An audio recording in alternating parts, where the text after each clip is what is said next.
बताइएगा कि बच्चों के पैदाइशी टेढ़े पाँव का तरीका इलाज क्या होता है? अच्छा, ऐसे है कि जो बच्चों के टेढ़े पाँव होते हैं पैदाइशी, उस एक साइड भी हो सकती है, दोनों भी हो सकते हैं, ठीक है? अब ये आइडेंटिफ़ाई रूटीन में दुनिया में तो फ़ौरन आइडेंटिफ़ाई हो जाता है, क्योंकि हर बच्चे ने पीडियाट्रिक से पीडियाट्रिशियन से स्क्रीनिंग करवानी ज़रूरी होती है। नर्सरी में उसने जाना ही जाना है, बच्चों के डॉक्टर ने उसको मुआयना करना है, उसने बताना है। हमारे यहाँ ये चीज़ें चूँकि लैक कर रही होती हैं, कोऑर्डिनेशन नहीं होती, मोस्टली बच्चा पैदा होता है, बस वो उसको लपेट लिया जाता है और बस उसकी और कोई चीज़ एग्ज़ामिन नहीं की जाती।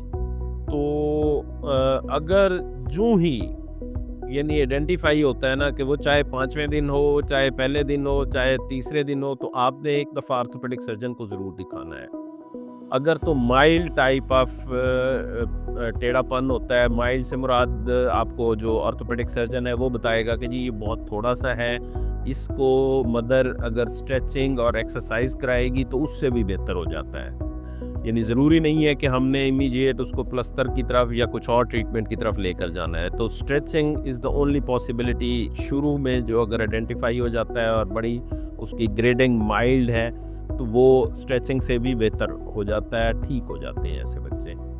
दूसरे नंबर पे आ जाता है कि जो थोड़ा-सा ज़्यादा होता है, प्रोग्रेसिवली ये नज़र आ रहा होता है कि यार ये बढ़ रहा है या ये इतना सीवियर है, उसमें कुछ क्राइटेरिया होते हैं जो कि ऑर्थोपेडिक सर्जन आपको गाइड करेगा।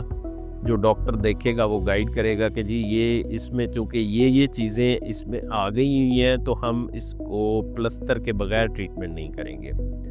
अब आजकल के दौर में तकरीबन 90% जो बच्चे हैं उनके पाँव के टेढ़ापन का इलाज प्लास्टर के ज़रिए हो जाता है।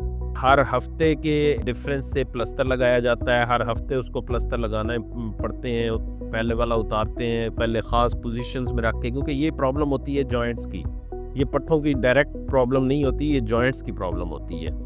तो वो प्रोग्रेसिवली हम करते जाते हैं। जब 5 या 6 प्लस्तर लग जाते हैं तो कई दफ़ा उन पट्ठों को जो कि उस मूवमेंट को या उस करेक्शन में हिंड्रेंस या स्ट्रेच पैदा कर रहे होते हैं, खिंचाव उनमें आ रहा होता है, तो उनके छोटे-छोटे कट्स लगाते हैं, वो भी आउटडोर बेसिस पे होते हैं। अब इस सारे प्रोसीजर में जो हम प्लस्तर करते हैं या जो छोटी-छोटी टेनॉटमीज़ करते हैं, उसमें बेहोशी की ज़रूरत बिल्कुल भी नहीं होती। लेकिन अगर वो टेंडन ट्रांसफ़र का प्रोसीजर जो मैंने कहा है कि पट्ठे को हम चेंज करते हैं, तो उसमें 15 से 20 मिनट का नशा देना वो शायद या बेहोश करना ज़रूरी होता है। लेकिन वो भी एक्सपर्ट हैंड्स में बड़ा सेफ़ होता है। और जब फाइनली करेक्ट हो जाता है, बच्चे की उम्र समझ लें कि 2 महीने हो जाती है, तो फिर उसको हम डीबी शूज़ होते हैं जो कि करेक्टिव शूज़ होते हैं, वो पहनाने ज़रूरी होते हैं, वो पहना दिए जाते हैं।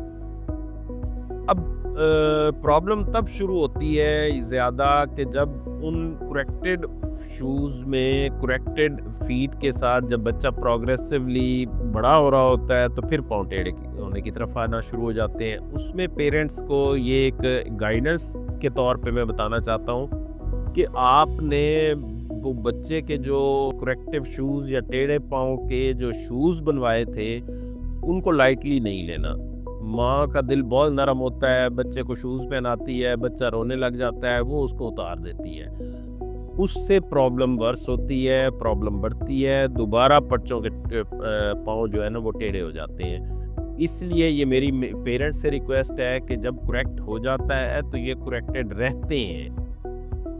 जब बच्चा चलना शुरू करता है तो उसमें हम ये एक रिकमेंड करते हैं कि अगर वो 1 साल का हो गया हुआ है और पाँव की पोजीशन करेक्टेबल रेंज में है, तो आजकल रीसेंट एडवांसेस में एक बड़ा छोटा-सा ऑपरेशन है कि जो कि शायद आधे घंटे में हो जाता है, कि जिसमें जो पट्ठा अंदर की तरफ पाँव को खींच रहा है हर मूवमेंट पे, उसको हम उतार के थोड़ा-सा बाहर की तरफ लगा देते हैं, ताकि वो अपनी मूवमेंट में पाँव को बाहर की तरफ खींचेगा, तो पाँव करेक्टेड रहेगा और उसके दोबारा होने के चांसेस मिनिमाइज़ हो जाएँगे। लेकिन ये ऑपरेशन 1 साल से पहले या 1.5 साल से पहले करना मुमकिन नहीं होता, क्योंकि पट्ठे की साख्त बहुत छोटी होती है, उसमें पावर नहीं होती, और ह्यूमन उसमें डेवलपमेंट में ये चीज़ें बहुत इम्पोर्टेंट हैं कि वो काम हर अपनी स्टेज पे किया जाए, क्योंकि ये बच्चा जब चलने के काबिल होता है तो तब उन पट्ठों में जान ज़्यादा स्ट्रेंथ उनमें डेवलप होती है, और ये तब करना चाहिए।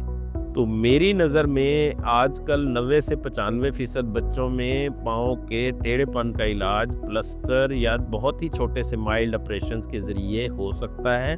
लेकिन इसमें शर्त वही है कि एक तो अर्लीएस्ट इज़ द बेस्ट वाला हिसाब है कि जितना जल्दी करवाएंगे उतनी करेक्शन जल्दी होगी। दूसरा, माँओं को या पेरेंट्स को इस मामले में थोड़ा-सा एक ज़िम्मेदारी का एहसास करने की ज़रूरत होती है कि बच्चे की पूरी लाइफ आगे है। तो उसमें ये आज की आपकी नरमी है, आज का जो आपका तरस खाना है बच्चे के रोते हुए, वो उसके फ्यूचर को ख़राब कर सकता है। तो एक तो करेक्टिव शूज़ ज़रूर पहनाने हैं, और वो करेक्टिव शूज़ का सवाल आता है कि जी कब तक पहनाने हैं। बच्चा जब तक यानी कम से कम करेक्शन से अगले 5 साल तक तो बहुत ज़रूरी है। उसके बाद भी हम रिकमेंड ये करते हैं कि कम से कम नाइट टाइम में उसको ज़रूर पहनाए जाएँ, क्योंकि बच्चों की बोन्स की जो ग्रोथ है वो 80 to 90% नाइट टाइम में होती है। ये सारे इसमें हमारे पास ऑप्शंस हैं कि जिनको लेकर हम बच्चों के टेढ़े पाँव का इलाज करते हैं। शुक्रिया।